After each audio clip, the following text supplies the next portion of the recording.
자교수와 그래비티 by JB 하틀 시간입니다. 우리 지난 시간부터 20장을 하고 있습니다. 그 전에 12장을 하다가 그냥 건너뛰기로 작정을 했었죠. 어디로 건너뛰었냐면 파트 3, The Einstein Equation, 일반 상대성 이론의 기본 방정식인 장방정식을 바로 공부하는 것이 좋겠다. 그리고 이거 마친 다음에 20장부터 24장까지가 이 장방정식입니다. 그리고 다시 이제 12장으로 돌아가고, 그리고 12장에서부터 19장까지 한 다음에 다시 우리가 떠났던 일반 상대성 이론을 태양계에서 증명하는 문제 있었죠. 그것으로도 10장으로도 다시 돌아가기로 하겠습니다. 오늘 챕터 20, 지난 시간부터 시작했습니다. 장방정식을 공부하는 데 필요한 수학적인 기초를 20장에서 조금 공부한다고 합니다. 지난 시간부터 벡터를 시작했는데 오늘 방향도함수에 대해서 이야기할 예정입니다. 그래서 지난 시간에 우리 본문에서는 여기까지 읽었죠. 그랬는데 여기서 평탄한 시공간에 놓인 벡터를 도입하는 또 하나의 완전히 동등한 방법이 있는데 그것을 벡터를 방향도함수와 동일시하는 것이다 라는 것까지 읽고 나서 우리가 그러면 상대성 이론, 일반 상대성 이론에서 벡터를 어떻게 취급했었는가 하는 걸 공부하기 위해서 특상대성 이론에서 벡터를 취급한 5장과 일반 상대성 이론에서 벡터를 취급한 7장의 벡터 정의를 우리가 지난번에 복습을 했었습니다. 그래서 이제 이 문장, 여기까지 읽은 그 다음 문장으로 다시 돌아가기로 하겠습니다. 그러면 방향도함수에 대한 정의가 나옵니다. To recall the definition of the directional derivative of a function, consider a function fx alpha and the curve x alpha. 그래서 함수의 방향도함수에 대한 정의를 다시 공부하기 위해서 함수 fx알파와 곡선 x알파 시그마를 고려하자라고 하는 것이죠. 그래서 여기 함수가 주어졌는데 함수가 x알파의 함수다라고 하는 건 그건 우리가 알파가 이렇게 그 인덱스가 하나만 있으면 그 알파에다 무엇이나 집어넣을 수 있는 것이라고 그랬죠. 그래서 그냥 x알파 그렇다고 그러면 알파가 0일 수도 있고 1일 수도 있고 2일 수도 있고 3일 수도 있는데 여기서 fx알파라고 하는 건 어떤 의미냐면 바로 x0의 함수이기도 하고 x1의 함수이기도 하고 x2의 함수이기도 하고 x3의 함수이기도 하다라고 하는 뜻이 되겠습니다. 그럴 때 the directional derivative along the curve at the point labeled by sigma is defined by 20.1 이 식에 의해서 정의된다고 하는 것이죠. 그래서 시그마로 표시된 점에서 어떤 점인데 그 점이 시그마의 함수로 되어 있다는 거죠. 그래서 그 점을 표시하려면 x0, x1, x2, x3를 표시해야 되는데 x0, x1, x2, x3가 시그마의 함수다 이런 뜻이 되겠습니다. 그랬을 때 그 시그마로 표시된 그 점에서의 f라는 함수에 대한 방향도함수는 이렇게 정의된다라고 하는 것입니다. 근데 여기서 봤더니 여기서부터 여기까지 이거 어떻게 나오는지 좀 애매한 것 같습니다. 그래서 요거를 이제 제대로 이해하기 위해서는 우리가 무엇이 필요하냐면 테일러 전개가 필요합니다. 그래서 우리가 테일러 전개 공부하는 걸로 한번 가보기로 하겠습니다. 이 테일러 전개는 차교수 물리원 3강에 가면 이 테일러 전개 공부하는 부분이 있습니다. 테일러는 어느 나라 사람이냐면 영국 사람인데 영국 사람의 테일러 이름처럼 영국 사람 그 당시에 18세기, 19세기 이런 때 나오는 물리학자들의 이름을 보면 여기에 브룩 테일러, FRS 이렇게 마치 무슨 칭호처럼 이렇게 붙이는 게 있습니다. 이 칭호는 뭘 얘기하냐면 Fellow of the Royal Society, 그 왕립협회의 회원이다 라고 하는 뜻이 되겠습니다. 당시 아마 왕립협회의 회원이 되면 굉장히 뭔가 이제 좀 그 권위가 있든지 한가 보죠. 그래서 이 당시에 보면 이름에 FRS를 붙인 게 굉장히 많습니다. 이분은 케임브리지 대학의 세인트 존스 컬리지를 졸업했는데 케임브리지 대학은 여러 개의 컬리지로 돼 있죠. 그 컬리지가 우리나라의 단과대학처럼 전공별로 되어 있는 것이 아니라 컬리지마다 다 여러 전공이 속해 있는데 그래서 물리학자도 서로 다른 컬리지를 나올 수가 있는데 이 브룩 테일러는 세인트 존 컬리지를 이제 졸업을 했고 뛰어난 수학자로 이제 다른 거 무엇보다도 테일러 급수를 발견한 사람으로 이름으로 가장 유명하다고 할 수가 있겠습니다. 그리고 뉴턴과 같은 시대에 살았습니다. 그리고 특히 영국 왕립협회의 총무로 있었는데 이때 당시에 무슨 문제가 있었냐면 뉴턴과 라이프니츠가 누가 미적분을 발견했느냐 이게 아주 큰 이제 문제가 됐었습니다. 그래서 영국과 독일이 막 싸웠죠. 그때 그 심사를 주관하는 이런 역할도 했는데 안타깝게도 이제 젊은 나이에 사망을 했다고 하는 것이죠. 이 테일러 곱수는 우리가 이제 잘 알고 있는데 많이 들어봤죠. 이 어떻게 정의가 되어 있냐면, 자, x의 모든 이 함수가 테일러 곱수를 전개합니다. 근데 이 x의 모든 값에서 무한히 미분 가능하면, 이 무한히 미분 가능하다는 건 한 번, 두 번, 미분을 한 번 할 수 있고, 두 번을 할 수 있고, 세 번을 할 수 있고 하는데 무한히 많이 할 수 있다고 하는 뜻입니다. 그럼 이제 어느 정도 하다가 상수가 되면 그 다음에 0이 되죠. 그러면 이제 무한히 하는 거나 마찬가지죠.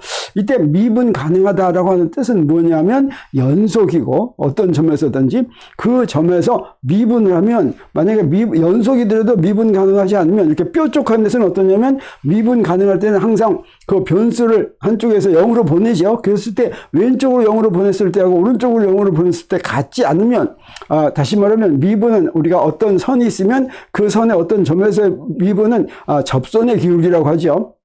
근데 뾰족하다고 하면 그 점에서 접선을 두 가지로 쓸 수가 있죠. 하나 이상 존재하면 그런 접선이 그냥 미분 가능하지 않다. 그래서 이 함수가 모든 그 변수 값에서 부드럽게 변할 때 이때 미분 가능하다 이렇게 얘기합니다.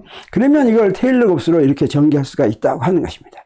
이렇게 전개한 건데 x를 a에서 전개했다 이렇게 얘기합니다. fx의 x를 a라는 점에서 전개했다. 그리고 여기 x-a, x-제곱 이렇게 있고 그 앞에 이 계수가 있습니다. 그러면 이걸 한꺼번에 쓰면 우리 어떻게 쓸 수가 있냐면 여기 n 팩토리얼 분의 1 f의 n a x-a n을 이렇게 쓸 수가 있고 여기다가 n 이렇게 쓴 f의 n 가로 열고 쓴 거는 n번의 도함수입니다. 그래서 여기서 fna는 그 x에 대해서 n번 미분한 다음에 a라는 점에서 그 값을 구한 이 도함수 값이다 이렇게 얘기할 수가 있겠습니다.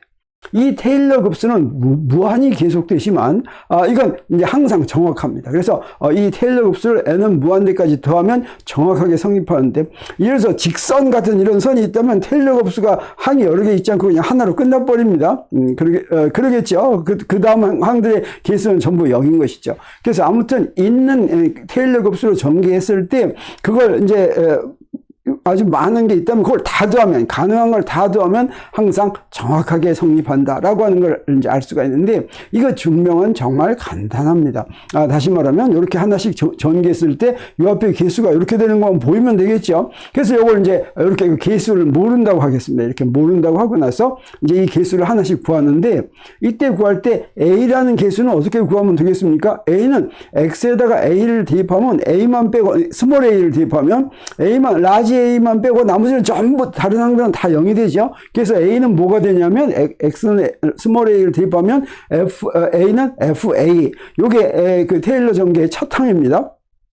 이렇게 되는 걸 알 수가 있고 그 다음에는 어떻게 하느냐 이 일식을 양변을 x에 대해서 다 미분을 해버립니다. 그러면 이제 첫 번째 미분한 게 나오고 그 다음에 저 앞에 a는 상수니까 없어지죠. 그리고 이렇게 됩니다. 이렇게 되면 여기 이때 또 이제 어떻게 하면 되겠어요? a를 대입합니다. 그럼 뭐만 남습니까? b만 남죠. 그 b는 뭐와 같습니다? b는 한 번 미분한 것에다가 a 대입한 거와 같죠.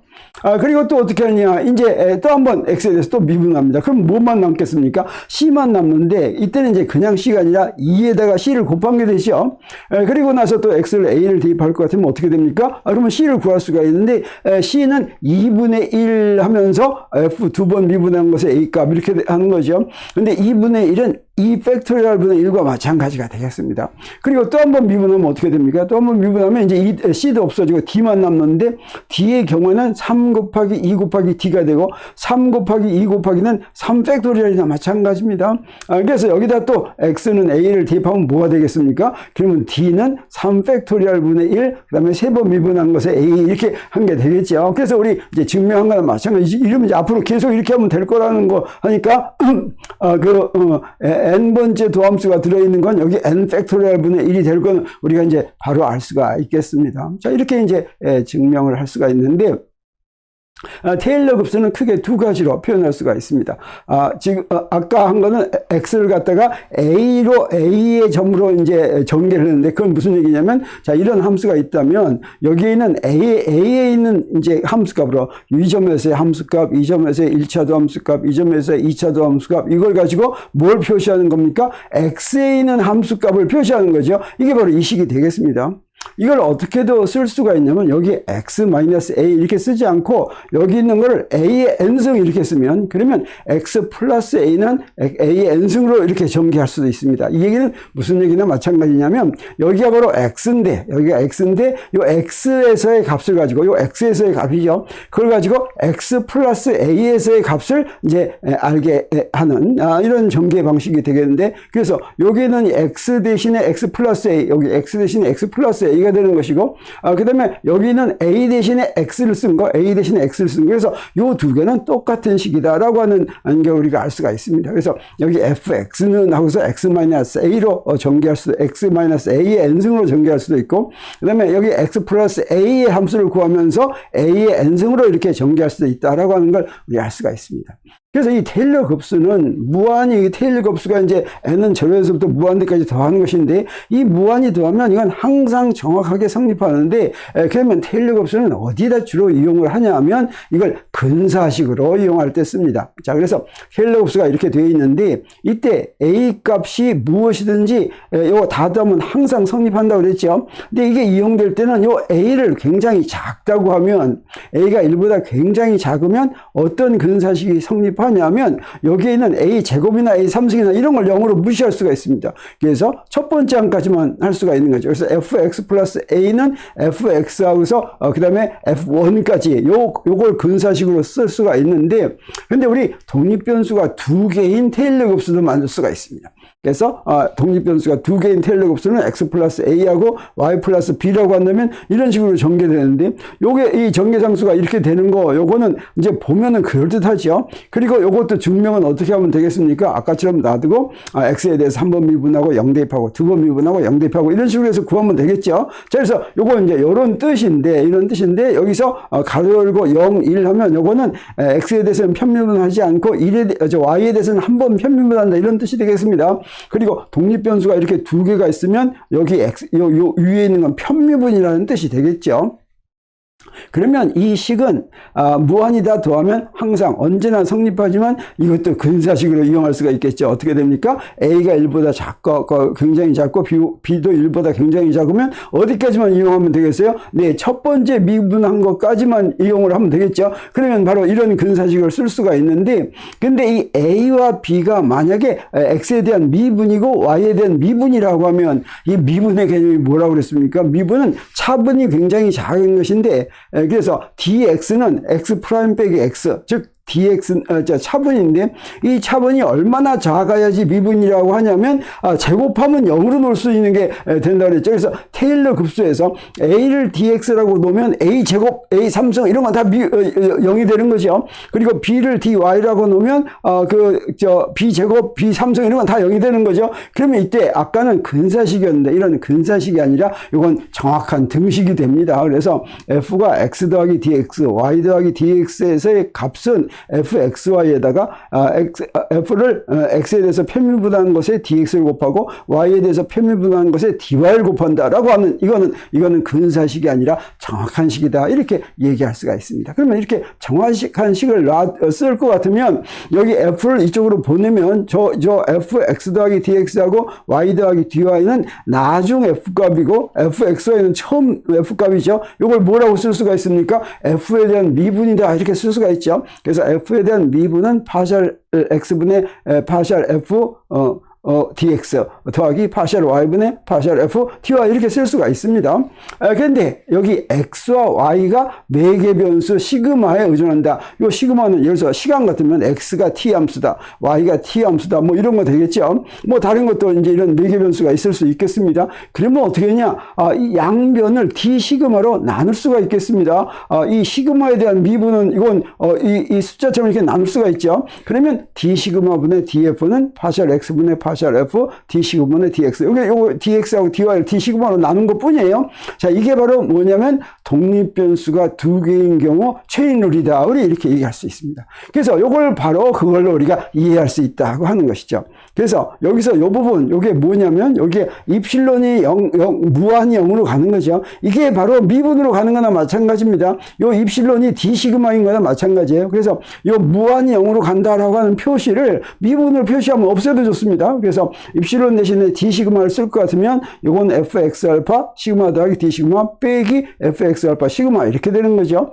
근데 이건 무슨 뜻입니까? 요거 아까 fx 알파라고 하는 건 여기 x0, x1, x2, x3에 이제 의존한다라고 하는 뜻이고 여기서 나중 f에서 처음 f를 빼면 df가 되죠. 그럼 이건 바로 뭐가 되겠습니까? 아까 우리가 그 변수 두 개인 체인룰을 그대로 이제 확장해서 쓸 것 같으면 변수가 네 개인 체인룰이 되겠습니다. 그래서 여기에 파셜 x0분의 파셜 f d 시그마 dx0 뭐 이런 식으로 되겠죠. 이거 한꺼번에 어떻게 쓸 수가 있습니까? 저기 알파라는 아인슈타인 썸메이션 컨벤션을 이용하면 이렇게 딱 쓸 수가 있다고 하는 것이고 이게 바로 이게 되겠습니다. 그래서 d 시그마분의 df는 이게 된다라고 하는 걸 우리 무엇으로 보였습니까? 테일러 전개로 보였고 테일러 전개가 바로 이런 거 하는데 이용이 되는 거라고 할 수가 있습니다. 그러면 우리 어떤 곡선이 있을 때 그 곡선의 접선 벡터는 어떻게 구합니까? 우리 그냥 곡선이 이렇게 있다면 그 어떤 점에서의 접선 벡터는 그 점에서 그 독립변수를 로 미분한 기울기가 바로 접선이죠. 그래서 우리 일반적으로 어떻게 말할 수가 있냐면 the vector t with coordinate basis component t가 그것의 성분이 어떤 t라는 벡터가 있는데 그것의 성분이 d 시그마 분의 dx 알파고 그 다음에 요거는 어떤 베이시스냐면 코디네이트 베이시스의 성분이라고 할 때 그때 요걸 뭐라고 부르냐면 그 곡선 x 알파가 곡선인데 그 곡선의 탄젠트 벡터이다 라고 하는 것입니다. 그래서 코디네이트 베이시스의 성분이 t 알파는 d 시그마 분의 dx 알파와 같으면 그러면 이 벡터 t는 곡선 x 알파의 접선 벡터이다. 이건 우리가 쉽게 이해할 수가 있겠죠. 그리고 예를 들어서 이 시그마가 이제 이 매개 변수인데 이 매개 변수가 고유 시간이라면 지금 이건 4차원 벡터죠. 그래서 for time-like curves followed by particles, t is the for velocity u if sigma is the proper time. 그래서 입자가 지나가는 경로인 시간성 곡선의 경우, 그래서 시간성 곡선은 입자가 따라가는 그 곡선이죠. 그런 곡선에서 만약에 시그마가 이 곡선을 고유 시간의 함수로 그린 곡선이라고 한다면 그 어떤 고유 시간에서의 접선 방향은 바로 무엇의 방향입니까? 속도 벡터. 우리가 그냥 상대성 이론이 아니더라도 어떻습니까? 어떤 입자가 진짜로 지나가는 경로에서 그 경로의 접선 방향은 바로 그 입자의 속도 방향이죠. 그리고 이제 상대성 이론에서는 4차원 속도 벡터가 그때 접선 벡터다라고 하는 거 우리가 잘 알 수가 있습니다. 자, 그럼 여기서 방향도함수를 정의할 수가 있겠습니다. The directional derivative at the point labeled by sigma is therefore specified by t and we can write 20.3식으로 write 할 수 있다. 그래서 시그마로 표시된 점에서 미개 변수가 시그마인데 시그마로 정해진 어떤 점이죠. 그 점에서 방향도함수가 t에 의해서 정해지고 아까 t 어떻게 구했습니까? t에 우리가 구한 거 있었죠.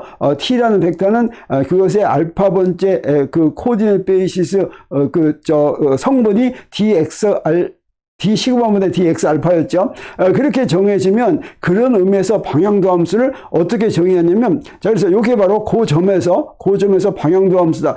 그래서 이게 바로 방향도함수가 이 도함수를 구하는 것인데 시그마가 이제 매개 변수니까 우리 그 매개 변수로 미분한 거 우리 그냥 곡선이 있을 때 그 곡선의 접선은 매개 변수로 미분한 거죠. 그 매개 변수로 미분한 걸 이렇게 정의하면 요걸 갖다가 방향도함수라고 할 수 있다라고 하는 겁니다. 그래서 요건 지금 어떻게 해서 구한 거냐면 우리가 아까 맨 처음에 d 시그마분의 df를 체인룰로 이렇게 구했었죠. 그리고 요거 d 시그마분의 dx 알파 이게 뭐라고 그랬습니까? 요게 이제 t라고 그랬죠. 여기 접선 벡터라고 그랬죠. 그러면 요 식에서부터 f만 뺄 것 같으면 그러면 요건 f에 대해서 도함수를 구한 것인데 f만 뺄 것 같으면 그게 뭐가 됩니까? 도함수식이 되죠. 이 도함수식이 이렇게 구한 도함수가 바로 방향도함수다라고 하는 게 되겠습니다. 그래서 이렇게 방향도함수를 정의했습니다. 그래서 thus to every directional derivative there corresponds a vector.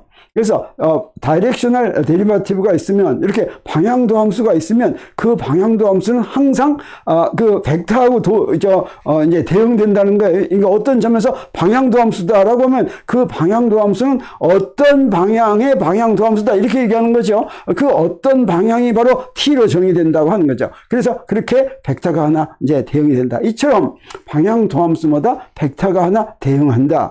Conversely, to every vector t, there corresponds a directional derivative given by 20.3 along the curve x alpha equal to x alpha 더하기 t alpha 시그마. 이건 바로 뭐냐면 x 알파 빼기 그러니까 시그마에서 x 알파 빼기 제로에서 x 알파를 빼면 그게 바로 무엇과 같으냐면 요거 접선에다가 그거의 크기만큼 곱한 거죠. 그게 이제 그 차이가 되는 요 식입니다. 자, 그래서 이렇게 정해지는 커브에서의 그 다이렉셔널 데리바티브 와 대응이 된다. 이런 벡터 t가 있으면, 그래서 역으로 어떤 벡터 t든지 곡선이 있으면 그 곡선을 따라서 20.3과 같은 이거 같은 방향도 함수가 t마다 대응한다. 이런 얘기가 되겠습니다. 그래서 vectors and the directional derivatives are thus in one-to-one correspondence. 그래서 벡터와 다이렉셔널 데리버티브는 1대1 대응이 되는데, 그래서 벡터가 있으면 그 벡터의 어떤 벡터든지 그 벡터 방향으로 이제 그 방향도 함수가 이제 구할 수 있고, 또 어떤 방향도 함수가 있으면 그 방향도 함수에 대응하는 벡터를 구할 수 있다는 뜻입니다. 그래서 벡터하고 방향도 함수가 이렇게 1대1 코레스폰던스가 있기 때문에 we may write generally for any vector A, 어떤 벡터든지 그 벡터 corresponding directional derivative, 그 벡터에 대해서 대응하는 그 방향도 함수를 이렇게 쓸 수 있다. 20.4식으로 쓸 수 있다. 그래서 여기 벡터가 있다면 이제 방향도 함수를 쓴 겁니다. 그런데 요건 바로 뭐냐면, 이제 우리 지난 시간에 맨 마지막에, 자, 요건 어떻습니까? 이 선분 벡터죠. 선분 벡터를 뭘로 한 거냐면 여기 베이시스 2 알파를 써가지고 표현한 겁니다. 그리고 어떤 벡터가 이제 방향도 함수하고 똑같다라고 하는 게 20.4식 이렇게 있는데, 이때 방향도 함수로 4차원 벡터를 표현한다는 것이 말이 무엇일까? 우리 바로 앞에서 한 거, 요게 무엇일까? 요거를 의문으로 놓고 그걸 하기 위해서 우리가 이제 복습을 했었죠. 자, 그런데 이제 오늘 이 시간에서 이 의문이 해결됐습니다. 그 해결은 바로 뭐냐면, thus vectors in flat space-time could have been defined as directional derivatives instead of directed line segments. 그래서